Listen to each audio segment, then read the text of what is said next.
Assalamualaikum warahmatullahi wabarakatuh. Selamat siang bosku. Gimana kabarnya bosku? Mudah-mudahan kita selalu diberi nikmat kesehatan, nikmat rezeki yang melimpah. Amin ya rabbal alamin. Sekarang kita berada di Selayo bosku. Kita akan menuju makam dari Datuk Perbati dan Sebatang. Itu Datuk Perbati Sebatang merupakan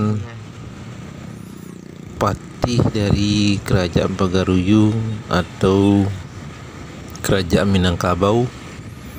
Jadi di dalam catatan sejarah, Datuk Perbati dan Sebatang hidup pada waktu pemerintahan Aditya Warman Kerajaan Pagaruyung pada 1315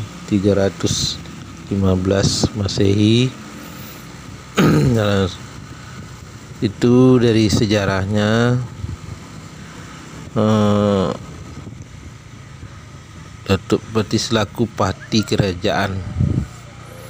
Jadi sebagai panutan dalam masyarakat Minangkabau yang memimpin kesalahan Bodi Caniago, Datuk Perbati Sebatang mempunyai kesukaan pengembara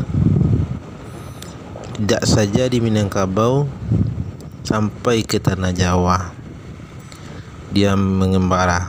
Beliau menimba ilmu dari negeri-negeri yang dikunjunginya.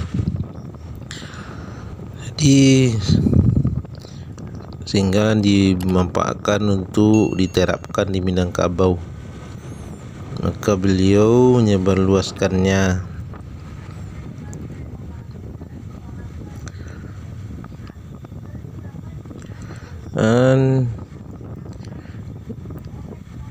Jadi Minangkabau masa itu menyumbangkan mencetak sawah baru. Jadi inilah sawah Solok, mungkin merupakan peninggalan atau arahan atau ilmu-ilmu dia yang diterapkan di sini.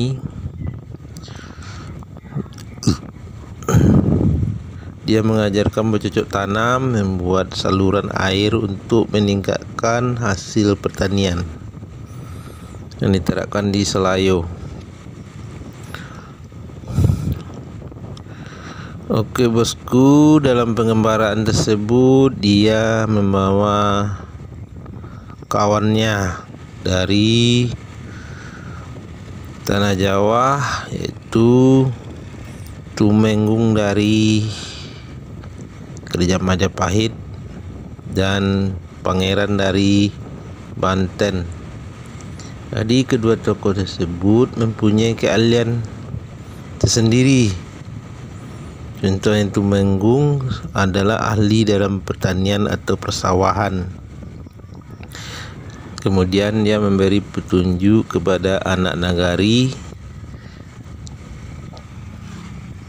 Selayo dan sekitarnya. Sedangkan Pangeran dari Banten merupakan ahli ilmu bela diri yang kemudian juga memberi latihan bela diri ke anak nagari Selayo.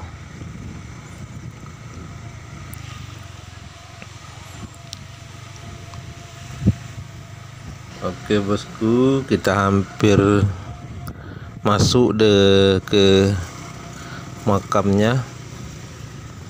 Ya, kira-kira jaraknya dari Pasar Selayo sekitar 3 kilo bosku. Jadi setelah meninggal dunia Datuk Perbati dan Sebatang dikebumikan di Munggu Tanah yang kita tuju saat sekarang ini. Dan Walaupun Datuk Perpati sudah meninggal dan dua sahabatnya tetap tinggal di Nagari Salayo. Jadi sampai dia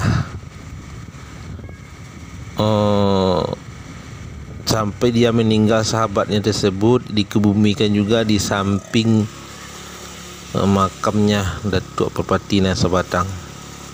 Jadi makam dianggap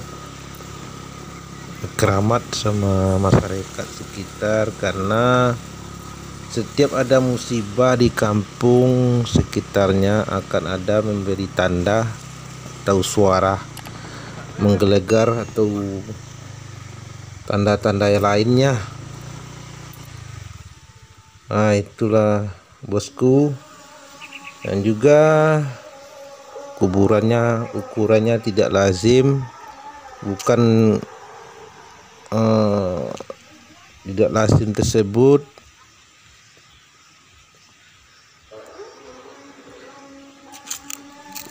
jadi makamnya ukurannya panjang, tidak lazim kita makam biasa. Itu bukan karena tinggi ukuran Datuk Perpati Nan Sabatang, cuman itu karena menghargai, karena dia keturunan dari raja, jadi dibikinlah ukurnya panjang.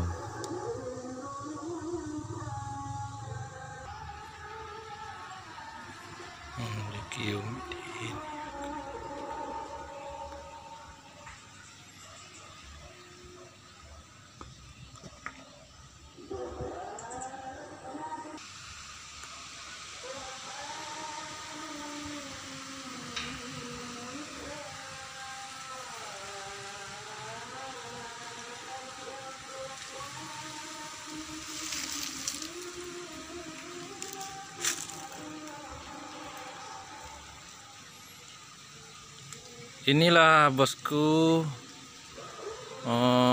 makam dari Datuk Perpati Nan Sabatang, merupakan patih